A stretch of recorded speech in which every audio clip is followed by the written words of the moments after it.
I see this happen a lot in the spiritual awakening community where people really want to create something.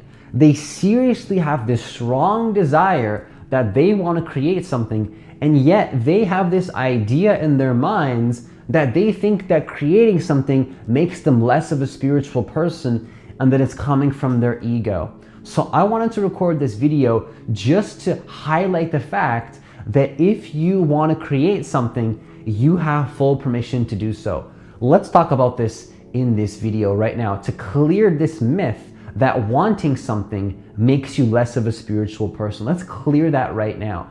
And I do predict that in this short video, it will be very powerful for you if you've been struggling with wanting something and feeling guilty for it. And it's gonna allow you to fully step into your authenticity in a much more powerful way. So it is a short video, but I do believe it's gonna be very powerful and impactful for you if you stay until the very end. So if you're new to this channel, what I want you to do is I want you to hit that subscribe button, I want you to hit that notification bell because I do post a new video every single day. Also, if you want to work with me one-on-one personally, hit the link that's in the description box of this video to apply for a free consultation. I do have a couple spots that have just opened up for the one-on-one coaching program. So if you do want to take this opportunity to work with me one-on-one personally while there are still spots available, definitely hit the link that's in the description box of this video, again, to apply for a free consultation. So let's talk about this. You got to understand that I want to start out this video by saying nothing is not spiritual. To say something is not spiritual is to exclude something from the oneness of all that is. And the oneness of all that is does not exclude anything, including the things that the spiritual ego, we'll talk about this in another video, ultimately all the spiritual ego is having an identity and an attachment to some story around why you are a spiritual person when that identity is blocking you from being fully spiritual.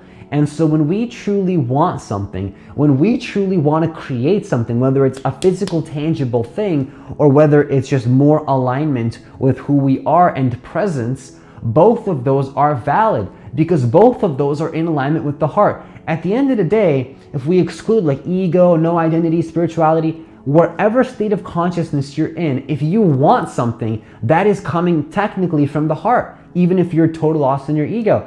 Because now you like if you want something, sure it's coming from your ego, but sometimes we need to go after things to realize that our heart didn't really want it, maybe to realize that we want something else truly instead. That's another topic that we'll talk about another time. But what I'm gonna say though is that wherever you are in your life, the most spiritual thing I believe we can do sometimes is fully own our desires. What do you want to create in your life? Nothing is not spiritual, in my personal opinion. I believe that if you want money, that doesn't make you less spiritual. That doesn't make you less of a holy person. I believe personally that the most spiritual thing you can do is to fully own what you want moment by moment. I personally believe, I'm not attached to these beliefs, but this is my current belief system, that if you have some story in your mind telling you that you can't go after this thing because you believe it's not spiritual, that is your ego. That's the ego identity telling us that we're not allowed to create something because it's not spiritual. That story is fine, but if we cling on to that story, that is a serious issue because now what's happening is that the heart wants something, but the mind has a story around why we can't have it. Happens to be about spiritual content in that moment. Nonetheless, though, the content is about spirituality, but the attachment to the content is taking you away from what true spirituality actually is. And true spirituality is just ultimately you knowing who you actually are beyond attachment to form. And who you actually are beyond attachment to form does not exclude anything as spiritual or not spiritual. You're still going to be there. You're just not going to be attached to it anymore. You can still want money. You can still want relationships, but now you're not attached to it anymore. Have you ever heard of the quote, before enlightenment, you chop wood and you carry water. After enlightenment, you chop wood and you carry water. What does this quote symbolize? What does this quote what significance does this quote have? This quote has serious significance because what this quote is basically saying is that enlightenment is not necessarily about changing your external world. It's about being okay and not attached to what is now. It's like, hey, Francis, see, there you go. That's what spirituality is, not manifesting things. But see, not attaching to this present moment, does that not also mean that you're not going to be attached to a desire to want something? You see what I'm saying? Not attaching doesn't necessarily mean that you don't want something. It means that you're not attached to wanting it. You still want it, but you're not attached to even the fact that you want it. That feeling in your body, oh, I really want that. You're not attached to that, but you still want it. And guess what? You still might want to go for it.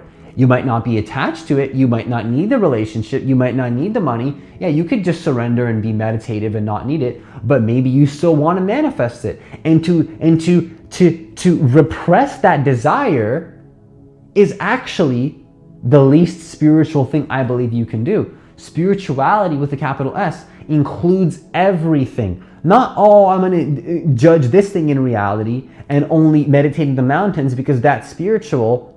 Spirituality is about bringing it all together. Bringing it all together. Merging everything into one. See, spirituality is about consciousness. It's about union. It's about no more separation. And if you're going to separate yourself from your desire, that's not being in alignment with consciousness. That's being lost in a story and why you can't do something because it's not spiritual. So this is just my perspective. Take what you will of this. I do believe that you came here to be a creator, to create what you want, to fully own what you want. And even if that's not what your path is, how are you going to know that until you go after it and create it? How do you know? Maybe you do just want to meditate in the mountains. But what if you actually just want a relationship right now? What's wrong with that? There's nothing wrong with wanting to manifest. That doesn't make you less spiritual. In fact, I believe it's the most spiritual thing you can do, depending on where you're at in your life. But in any given moment, regardless of your level of consciousness, if you want a thing or a desire, I give you full permission right now to do what you want. Now, just to conclude this video, I'm not giving people permission. Not that I have any authority to give you permission or not give you permission. I'm just a permission slip if you take that. You can give yourself permission to do it. I have no authority over you here. I am just a piece of your consciousness giving you permission when really you're giving yourself permission if you take that as authority. I'm not an authority figure. I'm just a human being saying that you have permission to do it. Nonetheless though, I'm not saying that we go after what we want unconsciously and let the ego take over and do all sorts of dysfunctional behavior. So don't get it twisted. That's not what I'm saying. I'm saying that if you're conscious, if you're present, if you're aware of what's happening and you still want something, well then go after it and create it. I can't tell you what to do and how to live your life, but seriously, if the heart wants something, the heart wants something. And I invite and encourage you to own that 100%. So that's all I have for this video. Once again, I just want to say again, don't take this as an excuse to go be dysfunctional or like, that's the thing though. Sometimes we do just have to be dysfunctional. We have to consciously let the patterns play out. But what I am saying, I'm not saying to be unconsciously dysfunctional. What I am saying though, is that we can consciously go after what we want. And at the end of the day, I don't even want to say dysfunctional because then it sounds like I'm saying that goals are dysfunctional. No, what you want is completely valid. It's completely valid. You are allowed to want what you want. You are allowed. It's not dysfunctional. It's our minds thinking that it's not spiritual. Does that make sense the way I'm saying that? The more that we can begin to non-judge mentally be in this present moment, the more that we're going to be able to create the realities that we want as well and find unconditional love and peace in this present moment, whatever form it takes. So that's all I have for this video. Do what you want in a conscious way and watch how your life begins to completely shift. Okay, I really mean it this time.